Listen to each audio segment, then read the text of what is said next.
அடுத்த டாபிக் ஆரம்பிக்கலாம். 5 o'clock முடிச்சுட்டு 4 கிளாஸ் கண்டினியூ பண்ணலாம். ஹெடிங் அதிகமாக கன்சர்வேட்டிவ் ஃபோர்ஸ். முக்கியமான டாபிக், ஒரு new topic, conservative force.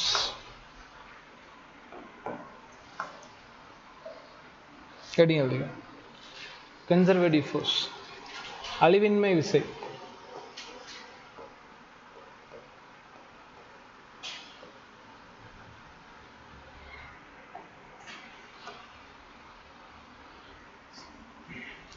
Conservative force. Sir conservative ஃபோர்ஸ்னால் என்ன? நான் தான் சொல்லித்தேன்னா கவனி. இப்போ ஒரு பிளாக் எடுத்துக்கிறேன், ஒரு பிளாக் ஆஃப் மாஸ். இதுக்கு சார் ஒரு 5 நியூட்டன் ஃபோர்ஸ் தரேன். அதை 5 மீட்டர் நகர்ந்து போயிடுச்சுன்னு வச்சுக்கலாம். நான் கொடுத்த 5 நியூட்டனுமே இந்த 5 மீட்டர் நகர்த்துறதுக்கு இதுக்கு துல்லியமாக பயன்படுத்தப்பட்டு இருக்கு, வேற எதுக்காகவும் பயன்படுத்தப்படலை. அப்படின்னா இந்த 5 நியூட்டனும் கன்சர்வேட்டிவ் ஃபோர்ஸ்னு சொல்லுவாங்க. ஃபோர்ஸை பற்றி பேசிகிட்டு இருக்கோம், ஒர்க் இல்லை. மறுபடியும் சொல்கிறேன், கவனிச்சுக்கோ. நான் கொடுத்த 5 நியூட்டுமே இந்த 5 மீட்டர் போகிறப்ப சரியாக பயன்படுத்தப்பட்டுச்சுன்னா அதுதான் கன்சர்வேட்டிவ் ஃபோர்ஸ். இல்லை சார், ஒரு 5 மீட்டரில் பாதிலேயே தீர்ந்து போச்சு, மறுபடியும் நான் 5 நியூட்டன் கொடுத்தேனே அப்படின்னா அந்த ஃபோர்ஸுக்கு பேர் நான் கன்சர்வேட்டிவ் ஃபோர்ஸ். கன்சர்வேட்டிவ் ஃபோர்ஸ் அப்படிங்கிறது என்னென்னா, நீ கொடுக்கக்கூடிய மொத்த ஃபோர்ஸும் யூஸ்ஃபுல்லாக முடியும். ஆனால் யூஸ்ஃபுல்லாக ஏன் முடியாதுன்னு கேட்டால், சில டைம் ஃப்ரிக்ஷன் இதை பிடிச்சிக்கும். ஃப்ரிக்ஷன் பிடிக்கிறப்ப இந்த 5 நியூட்டன் எங்கே போயிடும்? ஃப்ரிக்ஷனுக்கு போயிடும், டிஸ்பிளேஸ்மெண்ட்டுக்கு போகாது. இல்லை வேறு யாராவது வந்து இந்த பாக்ஸ் தள்ளுறாங்கன்னா அதுக்கு போயிடும். வேறு ஏதாவது ஒரு வெயிட்னாலேயோ கான்டாக்ட் ஃபோர்ஸ்னாலேயோ கான்டாக்ட் ஃபோர்ஸ்னால ஒட்டிகிட்டு இருக்கிறது ஏதாவது ஒரு விஷயத்தினால இந்த 5 நியூட்டன் இந்த டிஸ்பிளேஸ்மெண்ட்டுக்கு பயன்படுத்தப்படலை அப்படின்னா அதுக்கு பேர் நான் கன்சர்வேட்டிவ் ஃபோர்ஸ். பட் நான் கொடுத்தது இங்கே யூஸ்ஃபுல்லாக 5 மீட்டருக்கு யூஸ் ஆயிருந்துச்சுன்னா அந்த ஃபோர்ஸ், அந்த 5 நியூட்டனும் கன்சர்வேட்டிவ் ஃபோர்ஸ்னு சொல்லுவாங்க. சரி, ஓகே, ரைட் சார். இந்த கன்சர்வேட்டிவ் ஃபோர்ஸில் இது புரிஞ்சுக்கிறதுக்காக சொல்கிறது. அதை எக்ஸ்ப்ளனேஷன் எப்படி சார் பார்ப்போம் அப்படின்னா, லிசன் தான். இப்போ ஒரு பாக்ஸ் இங்கே இருக்குது. சார் வந்து பார்த்தீங்கன்னா இந்த பாக்ஸை ஒரு ஸ்ட்ரெயிட் லைனில் இங்கே தள்ளி வைக்கிறேன். இது பாயிண்ட் நம்பர் 1, இது பாயிண்ட் நம்பர் 2 இல்லையா? இது இனிஷியல் பாத், சரி, இனிஷியல் பிளேஸ், இது வந்து ஃபைனல் பிளேஸ், ரைட். மறுபடியும் இந்த பாக்ஸ் கொண்டு வந்து இங்கே வச்சுட்டு இந்த மாதிரி பாக்ஸை இப்படி கொண்டு வந்து இங்கே வைக்கிறேன். பாக்ஸை வந்து பார்த்தீங்கன்னா நான் அப்படியே மேலேருந்து இப்படி கொண்டு வந்து வைக்கிறேன். ஸோ இப்போ இதுதான் வழி. இந்த வழியாக தான் வந்து இங்கே ஃபைனல் வந்துருக்கு. இல்லை மறுபடியும் இங்கே கொண்டு வச்சுட்டு பாக்ஸ் அப்படி அதே இடத்துக்கு வைக்கிறேன். இப்போ 3 வழியை சார் சூஸ் பண்ணியிருக்கேன்.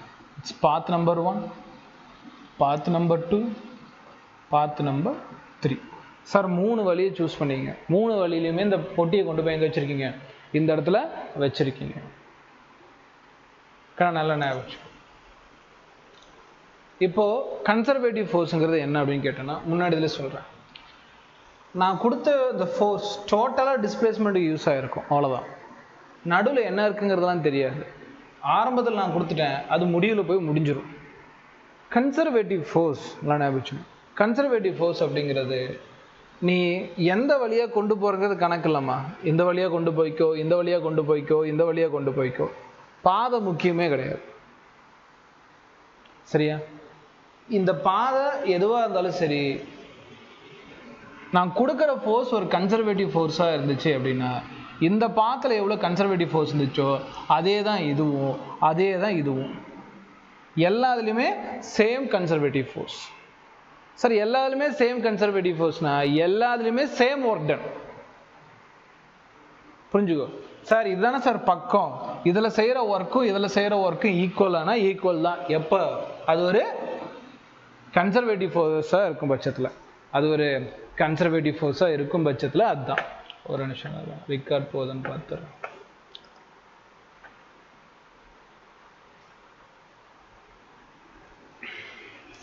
சரி, அப்போ ஃபோர்ஸ் சொன்னாலும் ஓகே, கன்சர்வேட்டிவ் ஃபோர்ஸ் சொன்னாலும் ஓகே, ஒர்க் டன் சொன்னாலும் ஓகே. அப்போ இதுக்கு பேர் தான் work done by conservative force. WCFன்னு சொல்லுவாங்க, CF கீழே குட்டி எழுதிக்கணும். இதுக்கு பேர் தான் work done by conservative force. Sir conservative force அப்படிங்கிறது ரியலில் கொஞ்சம் கஷ்டம்தான், பட் எந்த ஒரு ப்ராப்ளமும் இல்லாமல் இருந்துச்சுன்னா அது ஒரு கன்சர்வேட்டிவ் ஃபோர்ஸாக இருக்கும். சரி சார், இந்த work done by conservative force சொல்கிறீங்கல்ல, ஃபார் எக்ஸாம்பிள் இது work done by conservative force path number 1, இது பாத் நம்பர் 2, இது பாத் நம்பர் 3 நடக்கக்கூடிய ஒர்க் டன். இது ஒரு கன்சர்வேட்டிவ் ஃபோர்ஸாக இருக்கும் பட்சத்தில் இது எல்லா ஒர்க் டனும் ஈக்குவல் தான், அவ்வளோதான். இதுதான் நீட்டில் கேட்பான். சரியா, வழி எந்த மாதிரி வேணால் இருக்கலாம், ஆனால் அதில் கிரியேட் ஆகக்கூடிய ஒர்க் டன் எல்லாம் ஈக்குவலாக தான் இருக்கும். ஏன்னா நான் கொடுக்குற அந்த ஃபுல் ஃபோர்ஸை என்னவா கிரியேட் பண்ணுது, இந்த இடத்துக்கு கூட்டு வந்து விட்டுருது அந்த பொருளை. அது எந்த வழியில் வந்தால் என்ன பாயிண்டை புரிஞ்சுக்கணும். அப்போது மேலே இந்த ஸ்டேட்மெண்ட் எழுதிக்கணும், கவனிமா அப்புறம் எழுதிக்கலாம். Work done by conservative force or against conservative force பிரச்சனை இல்லை. ஃபர்ஸ்ட் இதை கற்றுக்கோ. Work done by conservative force, ஒரு கன்சர்வேட்டிவ் ஃபோர்ஸால் எனக்கு ஒரு ஒர்க் நடந்திருக்கு அப்படின்னா இந்த work done by conservative force does not depend on path அப்படிங்கிறதா point.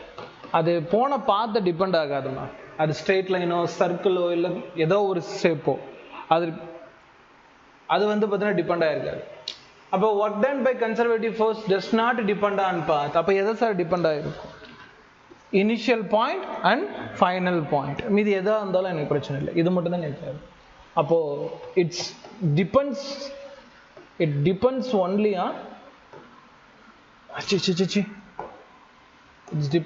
On initial and final path. ஸ்டேட்மெண்ட்டாக படித்தா மறந்துடும். இப்போ நான் என்ன ஸ்டேட்மெண்ட்டாக படிக்கிறேன், உனக்கு சொல்லிக் கொடுத்த கான்செப்ட் வச்சு எழுதுறேன், அவ்வளோதான். அதுதான் ஸ்டேட்மெண்ட்டு. சரியா, கன்சர்வேட்டிவ் ஃபோர்ஸ் ரியல் லைஃப்பில் கிடைக்காது, கஷ்டம். அது எப்படி இந்த வழியில் கொடுக்கக்கூடிய அதே ஃபோர்ஸ் கொடுத்தா இவ்வளோ தூரத்தில் வர முடியும்?